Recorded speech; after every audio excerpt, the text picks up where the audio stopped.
But in some ways it was too easy. And it caught me later in life because I hadn't struggled enough. I hadn't had enough discomfort. I hadn't been hit with enough challenging situations in life to have hardened up in the healthy way, to be stronger mentally, emotionally, as well as physically, and to be able to cope with harder things. So I experienced that 2-3 decades later. So it took me almost getting into my 40s before I had the experiences of, oh, bad things can happen. And it's up to me how I handle those things.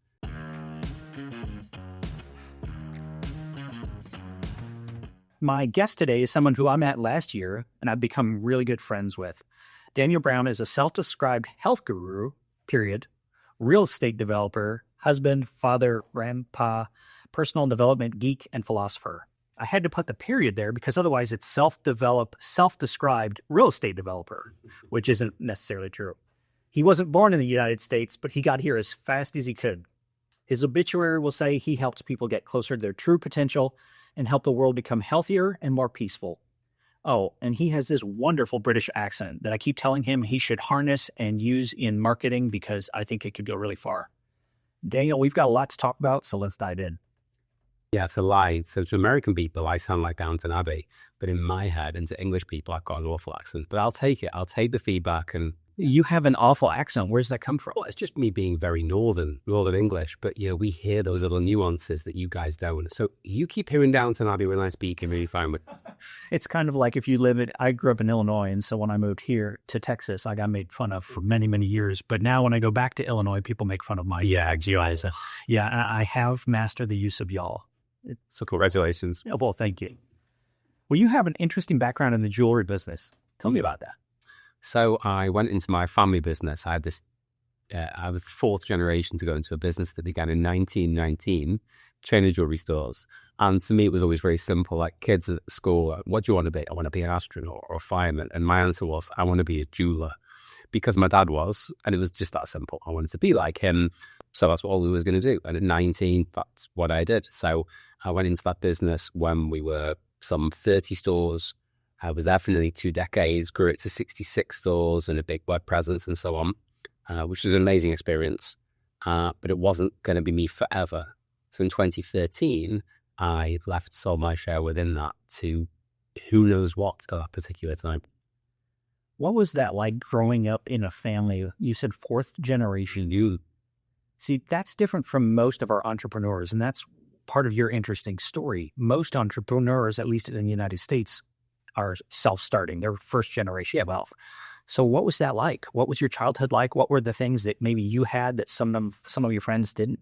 Yeah, so I was blessed, privileged, maybe a bit spoiled. It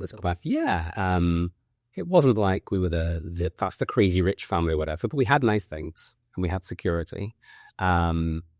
And it came with pros and cons. I didn't know it came with pros and cons until later in life when I get to reflect back and understand the journey and the positives and then the downsides, which I've then learned from have made my life better as a result. But it was that slightly privileged thing. So it takes time, and you probably don't really discover until you're an adult, where are true friendships, meaningful relationships, and so on, versus everyone's drawn to the kid of the guy that has the 30-store chain of jewelry stores. There's a piece in that, and I'm very okay and transparent about that's how things can be. It took me a long time into adult life to discern the difference. How did that hamstring you? How is that a negative? What didn't maybe you learn that other kids your age learned, or what have been some of the challenges that you've had? So I think that life was too easy for me in a number of ways. I had all sorts of struggles as a kid, which we can come back to if you want, if it feels relevant. But there was a certain part of life that was too easy because I was always going to go into this business. I had to prove myself, but I was given the opportunity to. I had to fight to work my way through the business. But again, I was always given the opportunity. It was just there. It was up to me to take it. So I had to work. I had to achieve. But in some ways, it was too easy. And it caught me later in life because I hadn't struggled enough. I hadn't had enough discomfort. I hadn't been hit with enough challenging situations in life to have hardened up in the healthy way, to be stronger mentally, emotionally, as well as physically, and to be able to cope with harder things. So I experienced that 2-3 decades later.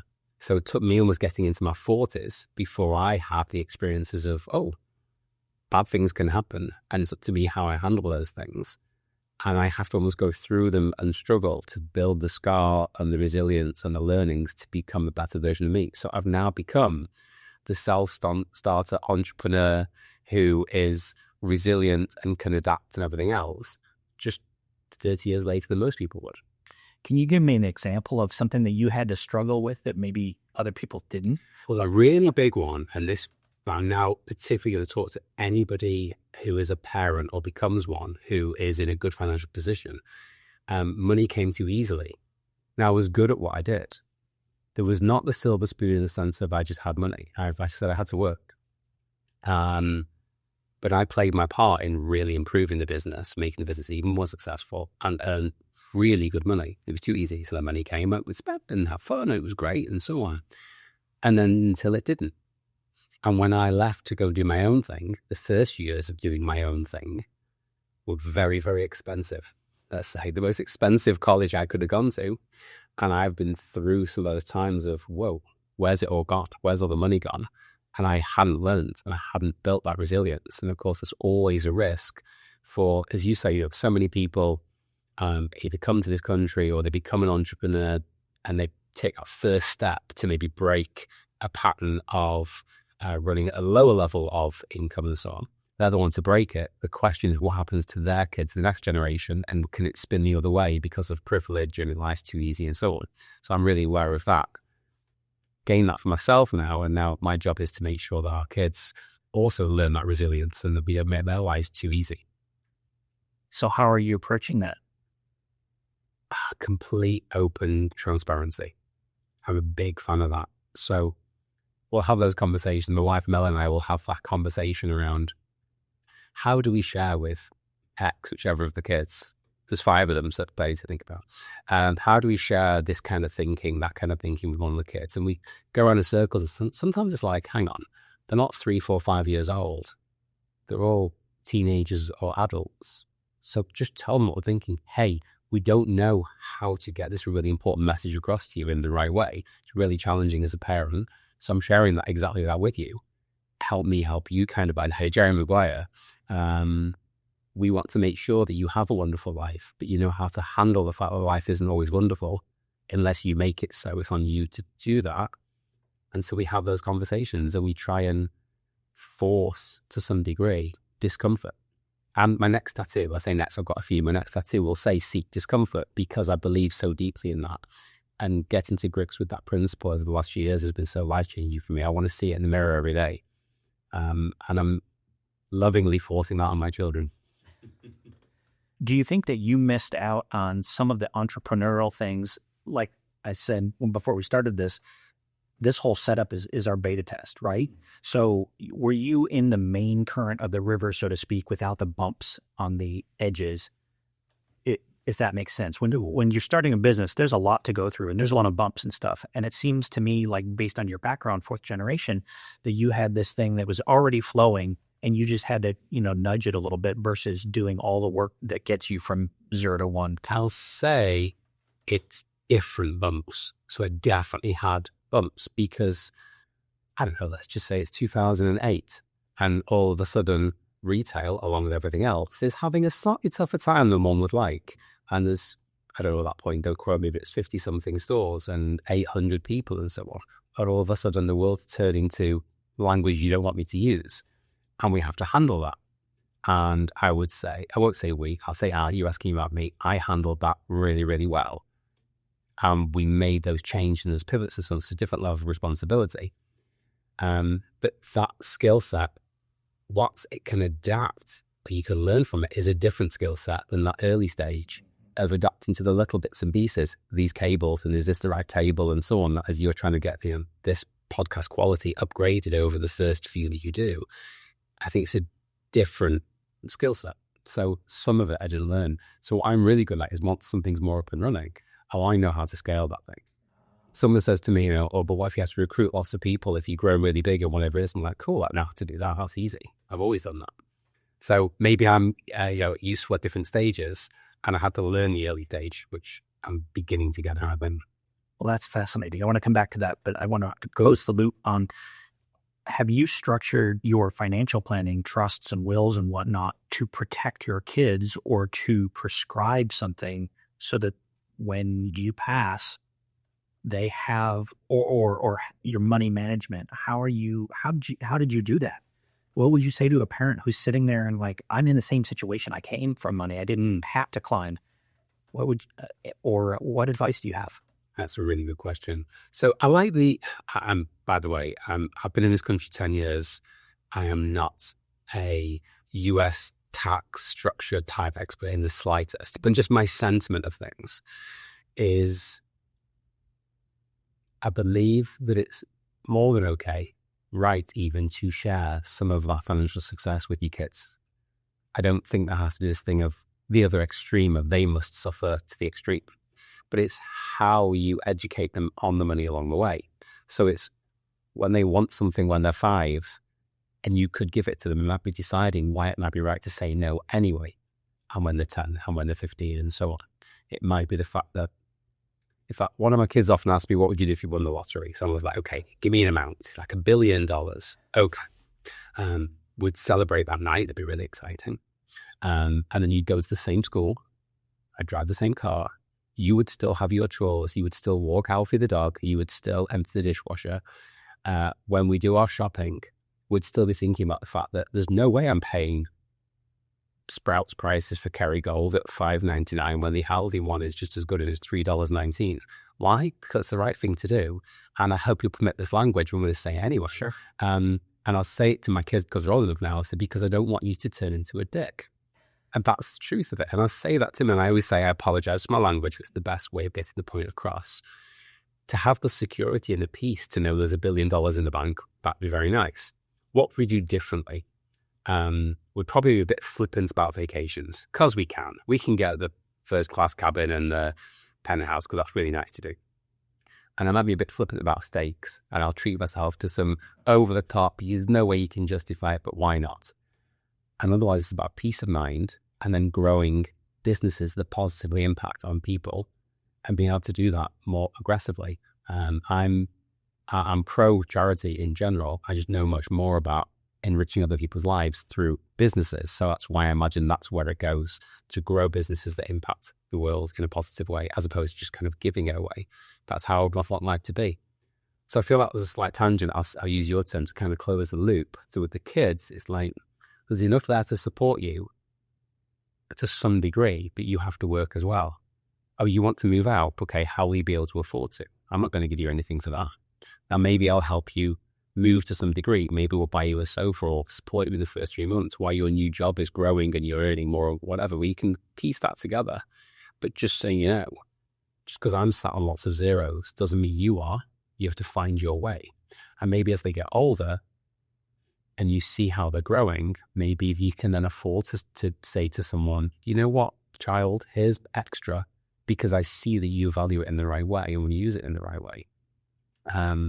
Within our wills and so on, we've got lots of stages of protection. Like, no one gets anything till at least 21, but it's in stages. Some of it's 25, some of it's 30.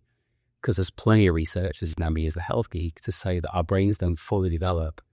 They used to say 25. There's now research saying it could be as late as about 28. You're not a fully rounded adult human yet until you're pushing 30. So do we want random money to end up in your pocket? And who knows who you are at that particular point? Beyond that, it's up to you. Got to trust in you and empower you to decide what to do. And hopefully I've given you the right tips and ideas and education along the way. It's a really good point. I think sometimes parents steal dopamine from their kids. We get dopamine by doing the hard things, right? Lifting the weight, climbing the stairs, doing something, task list, check, check, check. We get dopamine. And it feels like sometimes if you have money and you just give your kids money, you're stealing what got it there. And then they just want the money to get the dopamine. And you had as a challenge. And then what are we doing in the barn? We're making the weaker in every physical and mental, emotional way. Yeah, it's like I say, Tana, you can do my push-ups for me and I'll still get strong. It doesn't work that way, Frank. I mean, if you pay me half a mic, but... Well, I'm not going to get it stronger unless I get pec implants, right? So let's go back to the teams. You are really good at doing that. I have seen that I have struggled to create teams and hire and delegate some of that out. But you are like, nope, I'm going to hire this person for this and this person for this. What advice would you have, say, or give to a new entrepreneur, an existing entrepreneur who's in that situation? How many hours have you got? Okay, the short version is everybody in the world is smarter than you at something. So if I'm being simplistic, you only have to recruit the right people that are smarter than you in their chosen specialist field. So I have got good at finding people smarter than me within their specialist thing. Now, I know what I'm the best at. I can list a few things I'm the best at, but if there's 1,000 things, I might be the best at 3 of them or 7 of them. That leaves another 900 and something that I'm not. Luckily, within that, I've cultivated one of my best things is finding the people that can fill in the 900 and something. So I think that's a really key place to start. Next would be a clear vision for the future. Where are we going as a business? What do we stand for right now? What are the rules of engagement? How we will treat people and not treat people, what we will and won't do. The rules in effect. And where are we working towards? Where do we want to be?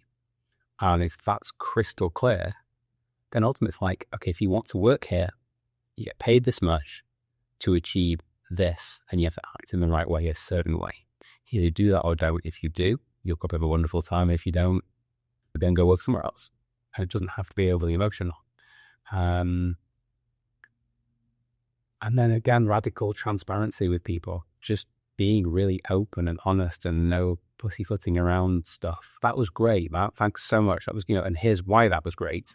I really appreciate it, and I want you to know why it was great, so you know to replicate that thing. That way of doing stuff, let's just talk through that didn't fit, and here's why. Let me give you that feedback. Up to you to go do something with that. Treat you like a normal adult. Those are my sort of starting points, but I could go deeper in subsections of this all day long. Sure. How do you have the difficult conversation with somebody? Did you have a hard time doing that? And what did it take for you to get over that? Okay, well, you lead me to an answer in the question, which is a philosophical thing first.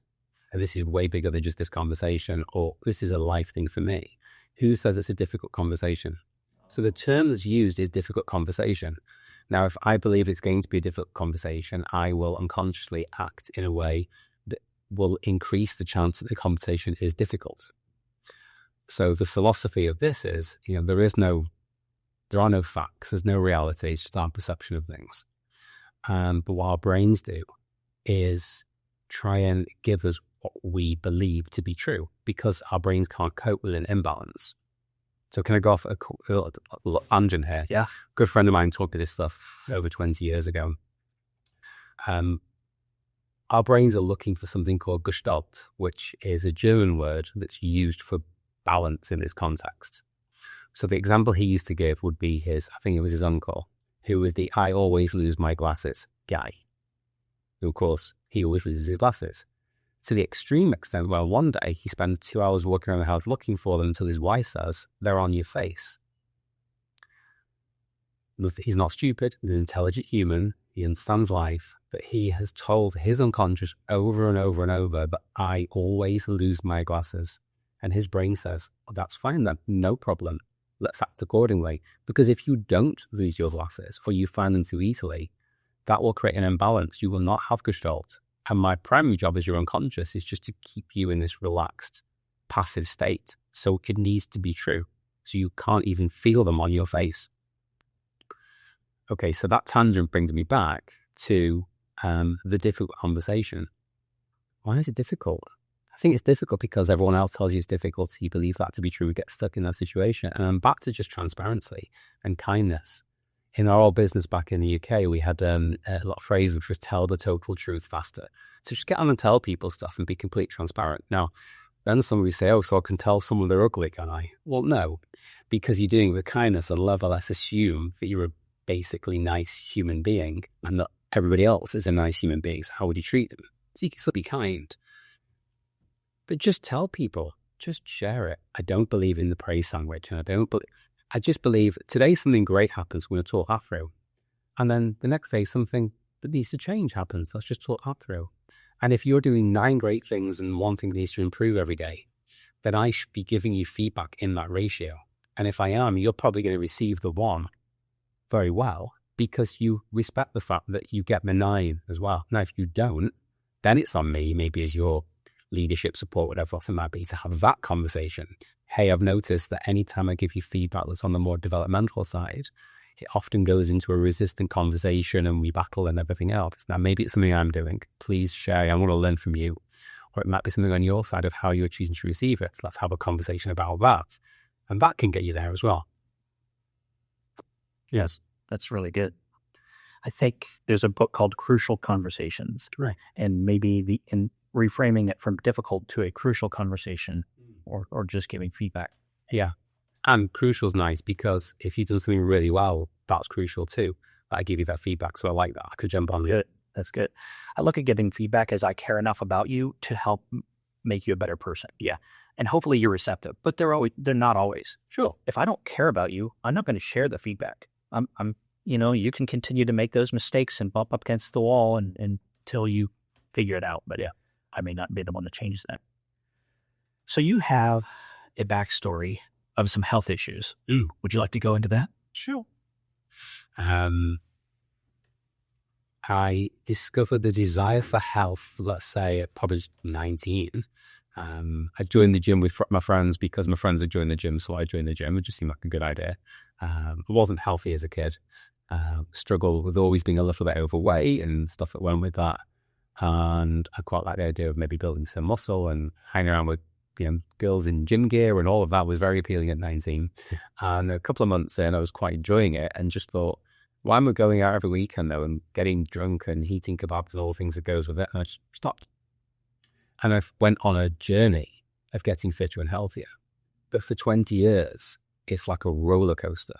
So I discover distance running, for example. And distance running can be very problematic for humans, but I didn't know that because you're supposed to run to get fit. So I did that and had all sorts of great successes, running multiple half marathons and so on, and had all sorts of health problems and health issues. My diet was horrendous. I didn't know it because I was following mainstream advice.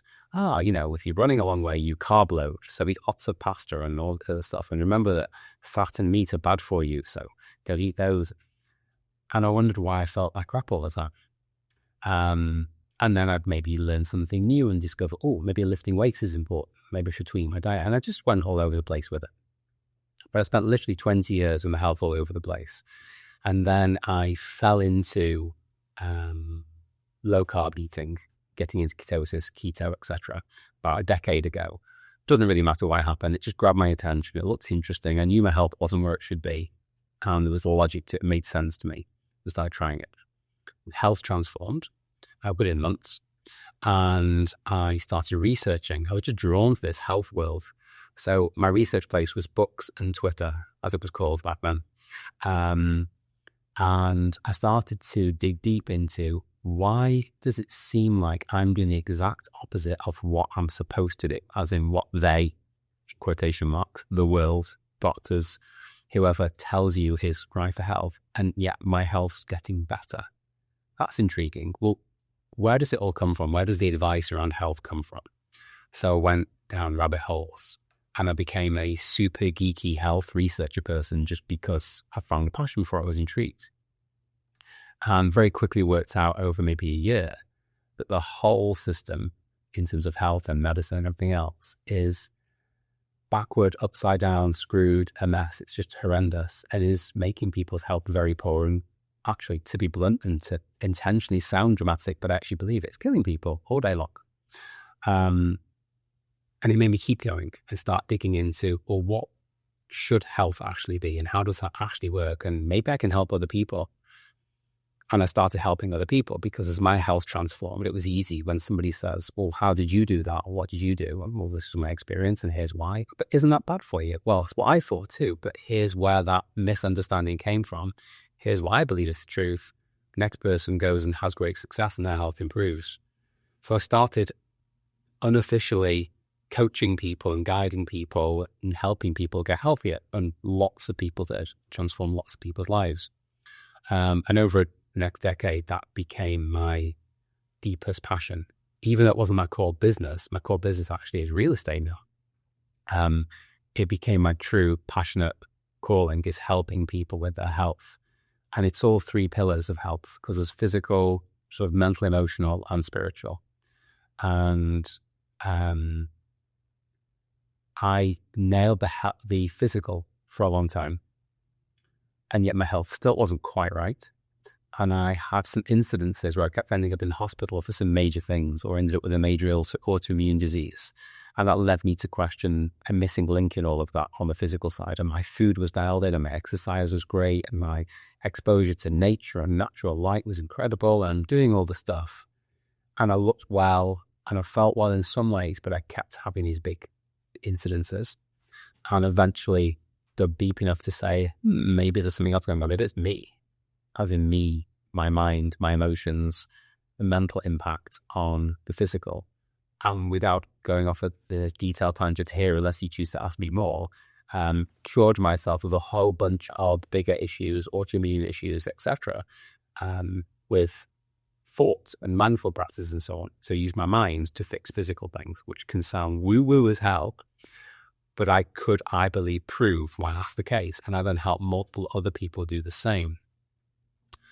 So I want to bring myself back. I know it's your job as the interviewer to do that. I'm going to bring myself back and say that extreme health is within the reach of just about everybody. And people think it's either not possible, or they were born a certain way, or they're too old, or they have illnesses and other issues that are in the way of that. And it is just not true. It makes me sad that that's the case, but it inspires me to want to help other people transform their lives. Because if you don't have your health, you have nothing. There's what's the thing? If a man with his health has 1,000 wishes and the one without it only has one, yeah, you get it. Am I about right? Okay. And I've been there. I've been laid up in hospitals like, yeah, I don't give a shit about anything else right now. I just like to feel better, please. I don't want to die, thanks very much. And there was a couple of my incidences that had those question marks over them. That's how scary they were. Absolutely. But I understand why they happened. What would you say to somebody who looks at you and says, well, you're already fit, and yeah, you had some hospitalizations and stuff, but you're not me? I wasn't already fit.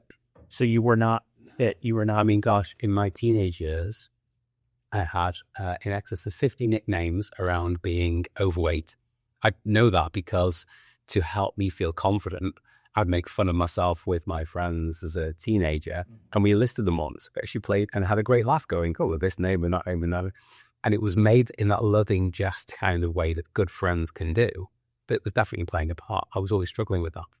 And then if I showed you pictures of me when I was at my peak of running, I looked horrendous, because distance running isn't necessarily great. And eating a ton of processed carbs to fuel that really isn't great. And I looked like shit. So no, it's not a given.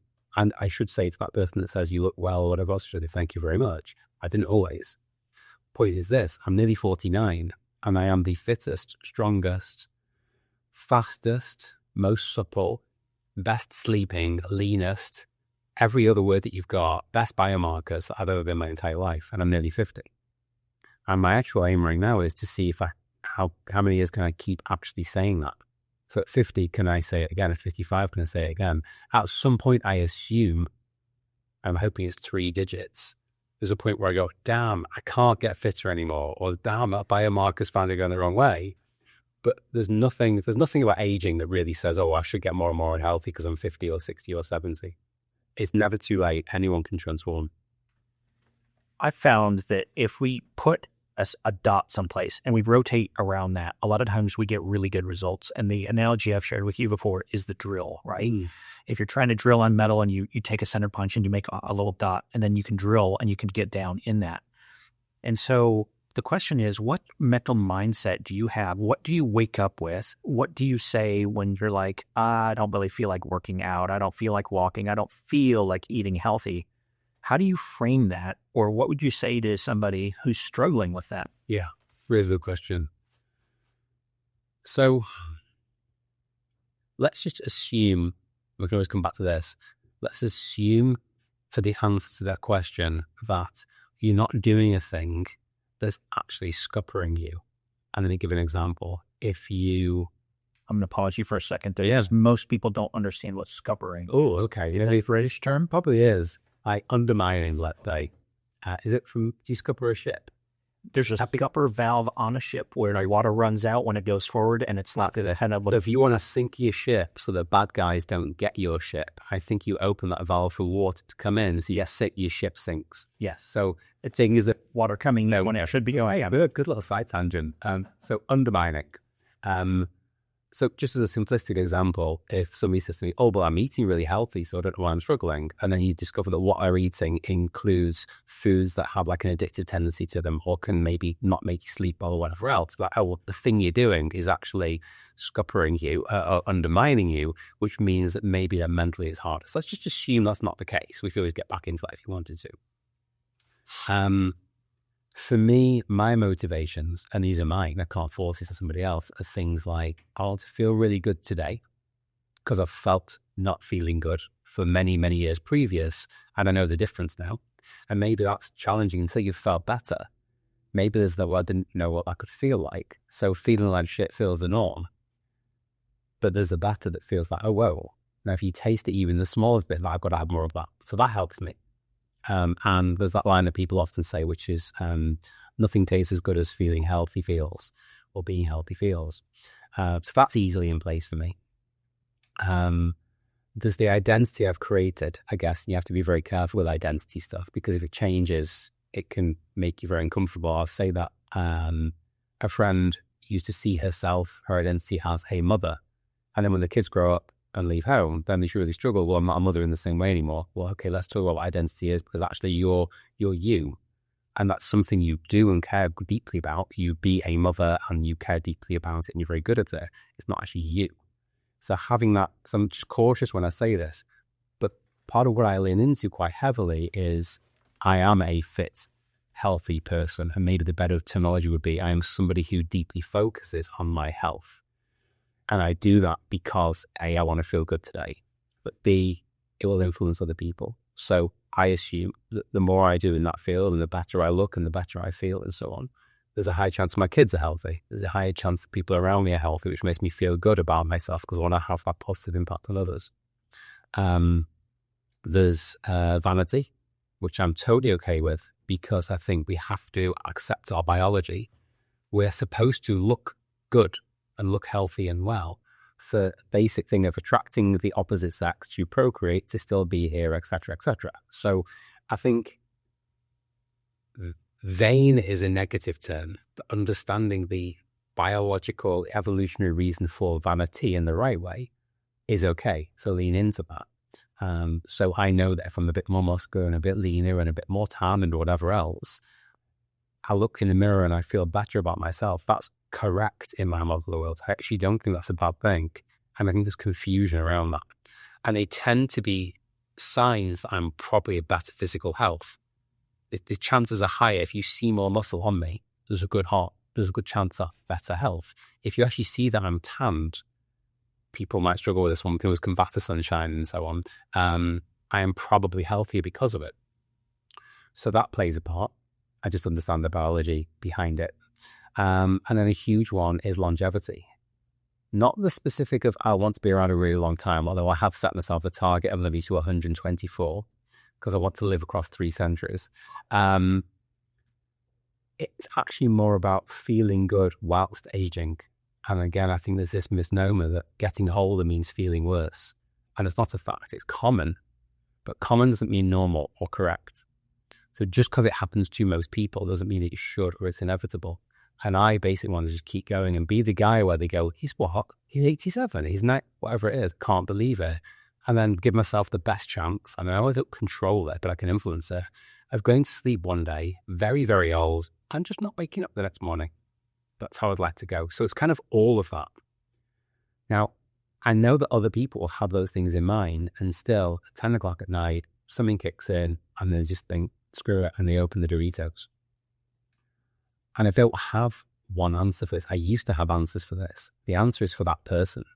So the conversation I'd have with that person is, okay, what was your trigger in that moment? It's usually about something you believe or don't believe that's undermining you, scuppering you. Let's keep using that word. Let's make scupper happen. And let's get into that. Let's have that conversation. Because if we can get to the bottom of what your little trigger is that sends you to your eaters at 10 o'clock at night, something about your self-confidence, you believe, something usually to do with parents or siblings from when you're a kid that's playing a part now. You'll have beliefs in there that are not necessarily useful beliefs. You've got to get to the bottom of what those are.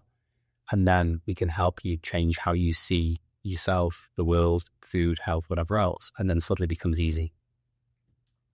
What would you say to the entrepreneur who may be struggling to get that inertia moving, to get the momentum to start doing it? What are some of the low-hanging fruit things that they can do? Now, I know you from talking to you, you are a health expert, and we could do a deep dive on this. Unfortunately, we're going to run out of time before you run out of things to say. So what are 3 to 5 things that the average person could do immediately to start getting the dopamine that says, man, this feels good. I want to keep doing this. Yeah, if we go with the physical column, then it's going to be food, movement, and nature. It's kind of like a simplistic starting point. So with food, most people are eating far too many processed things. Apparently, it's around 67% of our entire food in the US is highly processed foods. They're awful. They're killing you. I'm not mincing my words there. So just stop. Eat less of those. Eat more real food. If it's in the outer aisles, if it's going to go off, if you don't stick it in the fridge, you're on the right track. And within that, I'm a big believer that we are inherently our base carnivores, and there should be lots of meat within that, including fatty red meat, eggs, etc. That's key. So make the switch from fake foods to real foods. In terms of movement, however far you're walking right now, well, you got a question. Yeah, one of those apologies there. I can see somebody saying, well, look, I have a family of 4 or 5. We're on low income. We're trying to get by. How do they shop the outside of the grocery store on a limited budget? That's a great question. And I see great Instagram posts about that. And I play with those kinds of things to prove what you can do. So you could go to a Costco, for example, and you can find ground beef in a large pack. It can be as cheap as about $3 a pound. Wow. I eat a pound plus in a meal, but I'm a bit different. If the average person puts away, say, half a pound, you're talking $1.50 on the meat. Sprinkle some good salt on and put a bit of good quality cheese on, and there you go. It's not that hard. You just have to understand how to piece it together. It can be done. Now, when you say good salt, you're talking about my table salt, right? Avoid table salt like the plague. Buy real salt from the ocean or salt flats like Celtic sea salt or Redmond real salt, Malden sea salt, those kinds of things. Salt's really good for you. Malden as in the brand name, not mold in your salt. Thank you. Yes, Malden, Maldon. Salt's really good for us. Most people, I estimate over 90% of people are dehydrated, meaning salt and or electrolyte deficiency. And almost everybody would be healthier and feel the difference if they consumed more salts. So salt, potassium, magnesium, calcium, etc. It's transformational. And if people immediately go, but blood pressure, I'll just say for this right now, completely false. Nothing to worry about. I could answer that another day if you wanted me to. Okay, so the first one was food. The second one is movement. And I put it into 2 simplistic categories. If you don't walk very far, walk further. Just walk a bit more. And if it's the entrepreneur we're talking to, walking meetings, as you well know, is my thing. So meet people and go for a walk, plan that. Or have all those Zoom calls that we all have whilst moving. Unless you truly need to type a lot or screen share a document or whatever else, no excuses. We're going for a walk on Zoom.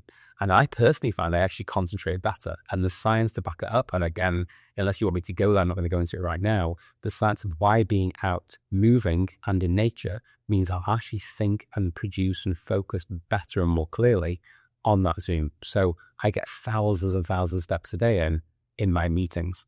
The meeting you have with somebody in person as well, when you're both out walking next to each other, is very, very different to when you're facing one another. And more creative ideas come up and more open conversations happen. Oh, what did you call it when you rebranded the difficult conversation? The crucial conversation. Crucial conversations are probably all the easier and more effective in those environments. So that's great. And then the second piece of that is building muscle. And this is male, female, every age. Everyone needs more muscle. Fact, it's maybe the ultimate longevity drug. It's the simplest thing to go after. It's the single biggest correlation between expending life is more muscle. Even more than stopping smoking. I am not pro-smoking, but stopping smoking or gaining muscle gains you more years. It's just wild. And carefully, I'm reading too much into these things, but and whatever that takes. So if you're not building any right now, start a little bit.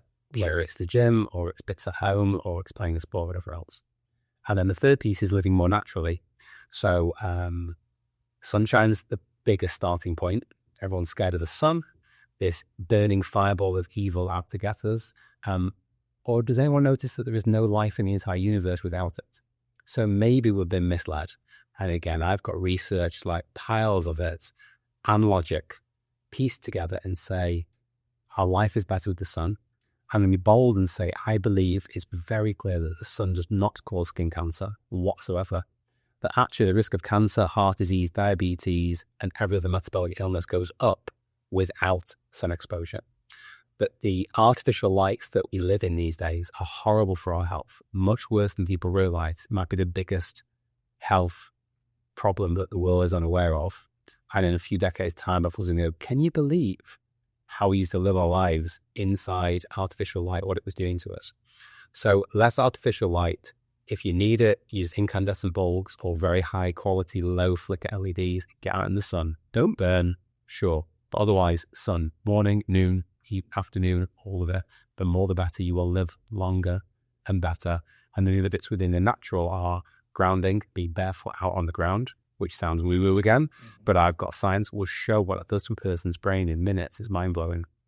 Quality breathing, and then watching out for all the toxins in our world. In our modern world, we're cooking in non-stick pans where the Teflon is coming off into what we're eating. We're all consuming a credit cards of the plastic. We don't know, is it day, week, month, but it's something like that. Different research is frightening amount of plastic going into our systems. It's being found in our brains. It's being found in our testes. It's being like everywhere. Fragranced everything, home cleaning products, all this crap. Let's just try and nature it up a little bit, go simpler. And you do not have to spend more money to do this. So eat real food, walk, build a bit of muscle, and live more naturally. At least just get in the sunshine. So we live in Texas. Yeah. I go out on a boat for 3 or 4 hours and I don't wear sunblock. I'm going to be one giant blister. Yes. So what do I do? What would you say? I love that. So I could say, don't go out on the boat for 3 hours in the middle of the day in the peak of the sun. Because if you go back to where we've come from, what would you have done? You'd have gone back in your cave. If you'd have gone out in the morning, done whatever you did, gone back in your cave because it's hot, and then you go back out again later in the day. So that's on us. So there's like a weird thing of like, well, let's take responsibility for why are we doing that? But then, of course, I live in the real world, and there's a great social thing of let's go out on the boat in the sun, whenever else. Okay, so get in the shade more. Many boats have something like a, section there. Wear the clothing and the hat to protect you. And if you hit the point of, I'm still going to be in it too much, it's touching too much muscle, I'm going to burn. There's one active ingredient type of sun cream, sun lotion, which I will support, and all others should be avoided horribly. Horrible.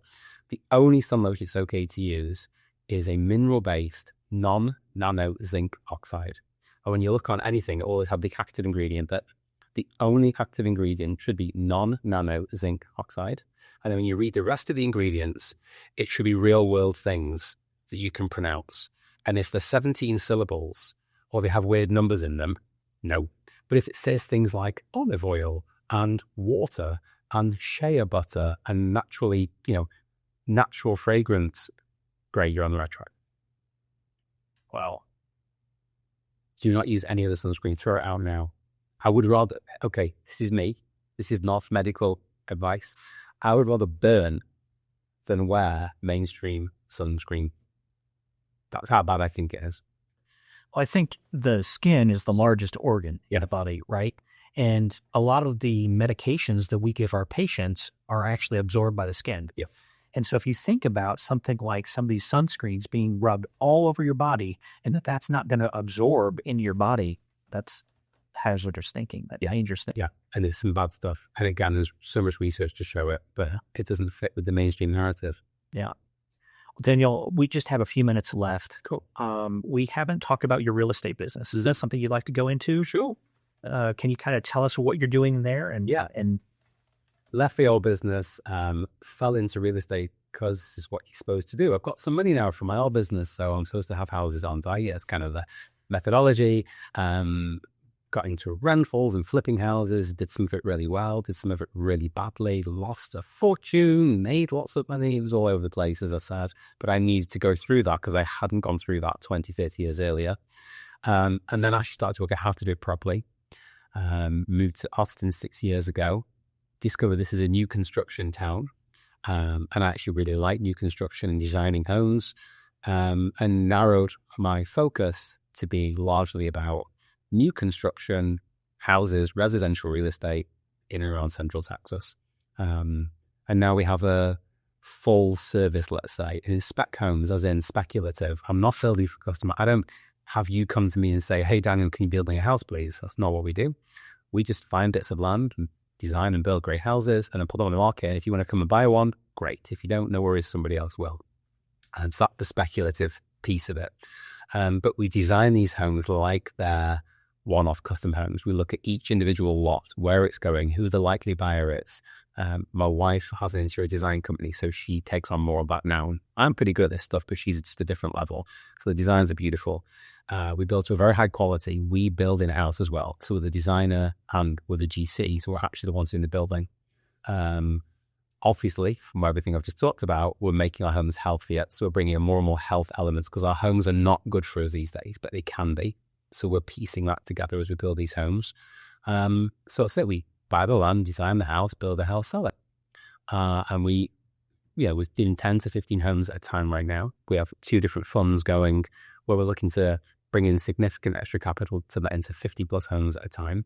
And that's the bit, as you know, makes me excited and I feel relaxed about because cool, I need to recruit a few more people and run 50 projects. That's just what I'm used to. Great. So that next stage is coming. Not this is an advert, but people can invest if they want to. We've got some calls to throw them up. And I just want to have that same thing about having a better impact. So if we treat our people really well, treat our subcontractors and our partners really well, which unfortunately most are not treated well, and we build houses that people love and are healthier for them, then again, I get to polish my halo, feel good about myself, and know I'm having a bigger, better impact in that way. It's not a good industry in terms of how it's run, and it can be. So you're looking for people who want to buy a nice home. Yeah. And are you just in the Austin area right now? Yeah. I mean, we've been as far as, say, Temple, which is an hour outside of here. We're interested in the whole wider Central Texas region. We're mostly in the city just because of the right opportunities recently. But I'm always looking at suburbs and so on as well. And so you're also looking for investors? Yeah. And if somebody is an investor and wants to invest with you, do you have a minimum or a maximum that they could invest with you? We've got different funds and different methodologies. There's multiple ways of investing with us. The lowest with anything in 25,000, and some things are 100,000 plus. And if people need income or a long-term play or something with some kind of like fixed term, fixed rate, or something that's much more speculative that can return more, I've kind of got we've got that option with multiple ways of doing it. So it's really what anybody needs that suits their life. We have some version of doing that for people. So somebody could put in a chunk of money and then get cash flow back on the regular, and then at the end, is there a cash out period? Yeah, so we don't lean towards cash flow, but we can do it. So I try and replicate our business. You think about our business, we buy a piece of land, we make no money for a year because we have to go and build the houses and then sell them. So if people want cash flow on that regular basis, I've got to pull that money aside and just have it sat there. It's like, you're giving me, I'm giving you straight back. Yeah. So we lean away from it. But at the end of the day, it seems like I really want it in. That would be the make or break for me. Then maybe we can look and go, we can make that work for you, but the rates won't be as good as the person that's taking a longer term view. I also want that longer term view because of my own experience. So what was I stung by? That I just found that money just kept coming. It was great, so we spent it. I didn't really learn about saving, compounding, investing, etc., and the impact that I could have had or would have had. So now I have. I try and teach that to my kids, and I teach it to myself, of course.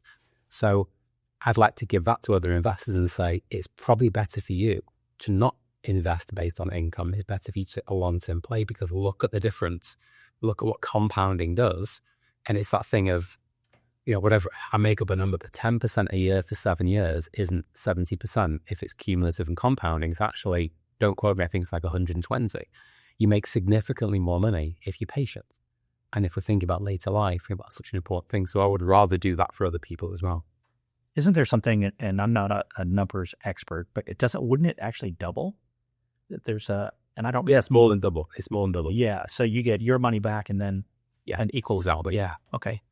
And the third thing that you're looking for are people who want to work with you. Yeah, absolutely. How can they learn more about you or be connected with what you're doing in real estate? I guess the simple thing is website, Instagram. So brownstoneCI.com, Coach Brownstone, well, nickname as when I was a kid, Brownstone Capital Investment. So brownstoneCI.com. Our Instagram is brownstone_capital_investments. I like Instagram because you get in that live sense of what's going on every day. You see lots of action and so on. And with any of those methods, people can reach out to me through contact forms or whatever else, and we can have a conversation from there. And then there's also my health Instagram, the not to doc, because I'm not a doctor, and I kind of make that in the nicest, most respectful way to a doctor. I want that to be a good thing. And when you're saying not, it's N-O-T. Correct. A doctor or not? No, the not doc. The not doc. Yeah, THENOTDOC, the not doc. And that's me trying to give that whole mental, physical, spiritual health story to people. And again, people can reach out to me and I can try and offer guidance and help and so on. All right. What advice would you give to your 18-year-old if you could go back in time? 18-year-old me. 18-year-old me went to college for 1 year, got very drunk and stimulated a lot of kebabs. So maybe the advice around less of that, although actually it was a really fun year. So that's okay to have that in the background. I think it would be something around probably self-belief. So I've always come across a lot of how I come across now in terms of I'm confident, relaxed, I know what I'm doing. I believe that now, but I didn't fully believe it deep down years ago. It was like a mask in a way. And if I could have given myself guidance and advice, it would be things, it's going to get pretty deep. It'll be things around you're safe, you're secure, and you don't need to do things for other people to get love and affection and recognition. Do things for other people because it's the right thing to do and because you're a good person, and good things will come and the good stuff will happen. And then I'd probably throw in the extra advice around the more basic thing of protect yourself long-term, save money, invest money. It sounds boring, but don't wait till you're 40 to go, oh shit, let me give you that lesson right now. And then life will be even better and more successful. I was going to say easier, but then that's the problem. We don't want it to be easy because too easy backfires. We need difficulty. If your 80-year-old could travel back in time and come to you today, what do you think he would say to you? He'd probably say, Daniel, I know in the last couple of years you've been really getting to grips with this, but I want to convince you all the more. It all ends up okay. Everything is okay. Everything will be okay. That's it, because it nearly always is. Yeah, I think when you look at life and you're looking forward, it doesn't feel like it's going to be okay. It's like this wide funnel kind of thing. You're looking ahead and like, it doesn't feel okay. Yeah. But when you look in the background, you go, that happened to me for a reason. It was happening for me, not to me. I agree. I can trace back nearly every major thing in my life that at the time was I don't want this to happen. And I can see the good thing that came from it. Now, maybe that's partly my choice. If I choose to look at it that way, it becomes true. What we talked about earlier, so that's good too. But I can see why everything was happening for me. And we worry too much. Is it Mark Twain's quote? I've had many worries in my life, most of which never happened. And if that we waste the time and the energy, our life, our relatively short life, in worry and fear about what might be, or looking back over what was, rather than being right here, right now. And for most of us, most of the time, life right here, right now is really good. Absolutely. Is there anything I haven't asked you that you would like to mention?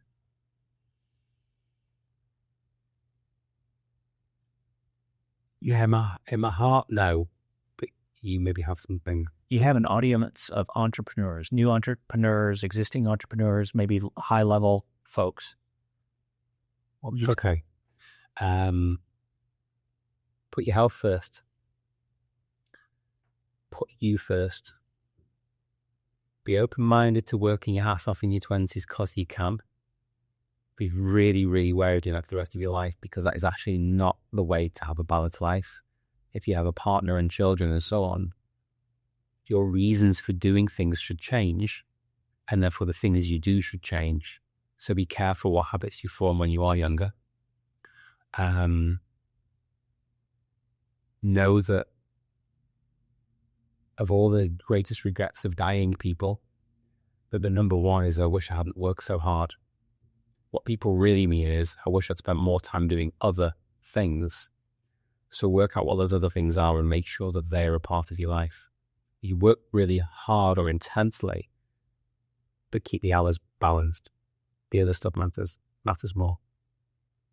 That's a really great place to wrap up. Thank you. Thank you for having me. Well, thank you, Daniel, so much for coming in. I really appreciate you sharing your philosophy about wealth and health and everything else. So thank you. Cool. It was fun. Thanks, Matt.